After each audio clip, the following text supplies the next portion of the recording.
மீட்பெரும் இரட்சகருமாகிய இயேசு கிறிஸ்துவின் இணையற்ற நாமத்தில் உங்களுக்கு என்னுடைய அன்பின் வாழ்த்துக்கள். இந்த நாளில் யோவான் எழுதின சுவிசேஷம் 3ஆம் அதிகாரம் 1ஆம் வசனத்திலிருந்து 5ஆம் வசனம் வரைக்கும் நம்ம தியானிக்க போகிறோம். யூதருக்குள்ளே அதிகாரியான நிக்கதேமு எனப்பட்ட பரிசேயன் ஒருவன் இருந்தான். அவன் ராக்காலத்திலே இயேசுவிடத்தில் வந்து, ரவி, நீ தேவனிடத்திலிருந்து வந்த போதகர் என்று அறிந்திருக்கிறோம். ஏனெனில் ஒருவனும் தன்னுடனே தேவன் இராவிட்டால் நீ செய்கிற இப்படிப்பட்ட அற்புதங்களை செய்ய மாட்டான் என்றார். இயேசு அவனுக்கு பிரதியுத்தரமாக, ஒருவன் மறுபடியும் பிறவாவிட்டால் தேவனுடைய ராஜ்யத்தை காண மாட்டான் என்று மெய்யாகவே உனக்கு சொல்லுகிறேன் என்றார். அதற்கு நிக்கதேமு, ஒரு மனுஷன் முதிர் வயதா இருக்கையில் எப்படி பிறப்பான்? அவன் தன் தாயின் கற்பத்தில் 2ஆம் தரம் பிரவேசித்து பிறக்கக்கூடுமா என்றார். இயேசு பிரதியுத்தரமாக, ஒருவன் ஜலத்தினாலும் ஆவியினாலும் பிறவாவிட்டால் தேவனுடைய ராஜ்யத்தில் பிரவேசிக்க மாட்டான் என்று மெய்யாகவே உனக்கு சொல்லுகிறேன் என்று சொன்னார். எனக்கு பிரியமான தேவ பிள்ளைகளே, இங்கே நம்ம ஒரு மனுஷனை குறித்து வாசிக்கிறோம். அவன் பேர் நிக்கதேமு. அவரை பற்றி சொல்லணும் அப்படின்னா, அவர் ஒரு அதிகாரியாக இருந்தார். யூதருக்குள்ள ஒரு அதிகாரி. அது மாத்திரம் இல்லை, ஒரு முக்கியமான ஒரு சங்கத்தின் உறுப்பினராக இருந்தார். அந்த முக்கியமான சங்கத்தில் 70 மூப்பர்கள், 70 தலைவர்களில் இவரும் ஒருத்தராக இருந்தார். ஆனால் இவருக்கும் மற்ற அதிகாரிகளுக்கும் இருந்த வித்தியாசம் என்ன அப்படின்னா, இவர் இயேசுவை விசுவாசித்தார். இயேசுவை மேசியா தேவகுமாரன் என்று அவர் உணர்ந்து கொண்டார். ஆனாலும் இவருக்கு மற்ற தலைவர்களை குறித்து, தான் இருந்த பதவியை குறித்து ஒரு விதமான அதன் காரணமாக அவர் மற்றவர்களுக்கு பயந்தவராக இருந்தார். ஐயோ, நம்ம இயேசுவை நம்பினோம்னா, விசுவாசித்தோன்னா, அவர் அதை வெளிப்படையாக நம்ம காமிச்சோன்னா மற்றவங்களாம் என்ன நம்மளை சொல்லுவாங்க, நம்மளை இதுலேருந்து விலக்கிடுவாங்களோ, இல்லை மற்றவங்க என்ன சொல்லுவாங்கன்னு நினைப்பாங்கன்ற ஒரு மனிதர்களை குறித்த ஒரு பயம் அவருக்கு இருந்தது. தன்னோட பதவியை குறித்த ஒரு பயம் இருந்ததுனால அவர் நேரடியாக இயேசுவினிடத்தில் வரல.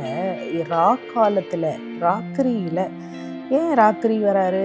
ராத்திரியில் மற்றவங்க யாரும் ஈஸியாக பார்த்து அவரை கண்டுபிடிச்சிட மாட்டாங்க. ஒரு மறைந்து ஒளிந்து அவர் வருகிறார். நிறைய தவறான காரியங்கள்லாம் இரவு நேரத்தில் தான் நடக்கும். ஏன்னா இரவு நேரம் என்பது வெளியரங்கமாக வெளியில் அவ்வளோ ஈஸியாக கண்டுபிடிக்க முடியாது. அதனால் அப்போது இந்த நிக்கதேமு ராத்திரியில் இயேசுவிடத்தில் வருகிறார். வந்து இயேசுவிடத்தில் சொல்லுகிறார். இப்போது இந்த இதுலேருந்து இயேசுட ஒரு விஷயத்தை அவர் சொல்லுகிறார்.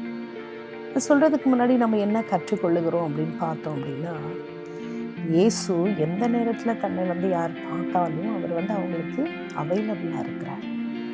அவர் ஆயத்தமாக இருக்கிறார். இயேசுன்னு நிக்கதேமை சந்திக்க ராத்திரி நேரமாக இருந்தாலும் ஒரு எத்தனோ ஊழியத்தின் களைப்பு இருக்கும், எவ்வளோ காரியங்கள் இருக்கும். ஆனாலும் அதன் மத்தியிலும் இயேசு உற்சாகத்தோடு கூட இந்த நிக்கதேமை சந்திக்க அவர் தன் நேரத்தை அங்கே ஒதுக்குகிறதை நம்ம பார்க்குறோம். ஸோ நம்மளோட வாழ்க்கையில் கூட நாம் ஆண்டவருடைய பிள்ளைகளாக மற்றவங்களுக்கு நம்ம உதவி தேவைப்படும் போது நம்ம சந்திக்கணும். இல்லை ஆறுதலான வார்த்தைகள் நம்மக்கிட்ட அவங்க எதிர்பார்க்குறாங்க, கர்த்தரை குறித்து எதிர்பார்க்குறாங்க, ஏதோ உங்களுக்கு மாரல் சப்போர்ட் தேவைப்படுது அப்படின்னும் போது நம்ம அவைலபிளாக நம்ம இருக்க வேண்டும் என்பதை நம்ம இங்கு இயேசுவிடத்துலேருந்து நம்ம கற்றுக்கொள்ளுகிறோம். அப்போ இயேசுகிட்ட அவர் என்ன கேட்குறாரு? நீங்கள் தேவனிடத்துலேருந்து வந்த போதகர் தான், இப்படிப்பட்ட அற்புதங்கள் அடையாளங்கள்லாம் தேவனிடத்துலேருந்து வரலைன்னா செய்ய முடியாதுன்னு சொல்கிறார். இயேசு அதற்கு என்ன பதில் சொல்லியிருக்கணும்? ஓகே, நன்றி, அல்லது அப்ரிஷியேட் பண்ணியிருக்கலாம். ஆனால் இயேசு இடத்துல முற்றிலுமாய் அவர் அந்த நிக்கதேமு சொன்னதையே அவர் பெருசாக எடுத்துக்கவும் இல்லை, அவருடைய புகழ்ச்சியான வார்த்தைகளை அவர் எடுத்துக்கொள்ளலை. அதற்கு மாறாக அங்கு நிக்கதேமுகிட்ட ஒன்று சொல்கிறாரு. என்ன சொல்கிறாரு? மறுபடியும் ஒருவன் பிறக்காவிட்டால் தேவனுடைய ராஜ்யத்தில் பிரவேசிக்க மாட்டான் என்று மெய்யாகவே உனக்கு சொல்லுகிறேன்னு சொல்கிறார். அப்போது நிக்கதேமு இயேசுவை புகழ்ச்சியான வார்த்தைகளை குறித்து பேசினாலும் நிக்கதேமோட வாழ்க்கையில் என்ன வேணும்? பரலோக ராஜ்யத்தில் பிரவேசிக்கணும்னா என்ன வேணும்? என்ன குறைவாய் இருந்தது? மறுபடியும் பிறக்கிற அனுபவம் நிக்கதேமோட வாழ்க்கையில இல்லை. இயேசுவின் மேல விசுவாசம் இருந்தாலும் மறுபடியும் பிறக்கிற அனுபவம் வேணும். அது இல்லைன்னா பரலோக ராஜ்யத்தில் பிரவேசிக்க முடியாது. நிக்கதேமோட தேவையை இயேசு அங்கு நிக்கதேமுக்கு சுட்டி காட்டுகிறதை பார்க்கிறோம். அப்போ அதை குறித்து அதற்கு நிக்கதேம் என்ன சொல்றாரு? ஒரு மனுஷன் எப்படி திருப்பி பிறக்க முடியுமா? தாயின் வயிற்றுல போய் திருப்பி பிறக்க முடியுமா? நிக்கதேமுக்கு புரியலை.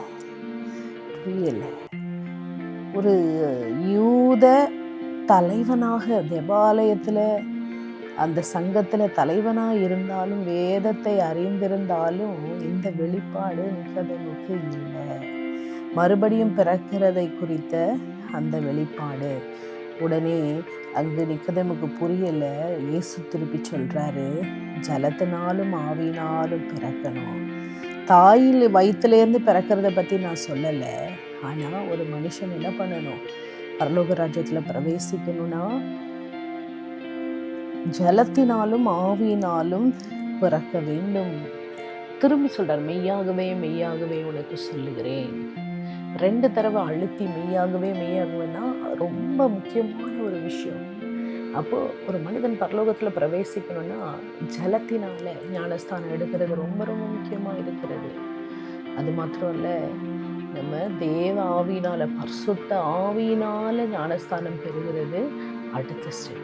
ஸோ ஞானஸ்தானம் ஒரு வேளை இன்னும் தண்ணியில் முழுகி நாம் ஞானஸ்தானம் எடுக்கலை அப்படின்னா, இன்றைக்கு நிக்கதேமுக்கு இயேசு கிறிஸ்து சொல்லுகிறார், பரலோக ராஜ்யத்தில் பிரவேசிக்கணும்னா ஜலத்தில், 2வது ஆவியில், பரிசுத்த ஆவியில் ஞானஸ்தானம் பெறுகிற அனுபவம் நமக்கு இருக்க வேண்டும். ஆவியில் பிரவேசிக்கிற அனுபவம் ரொம்ப ரொம்ப முக்கியம்.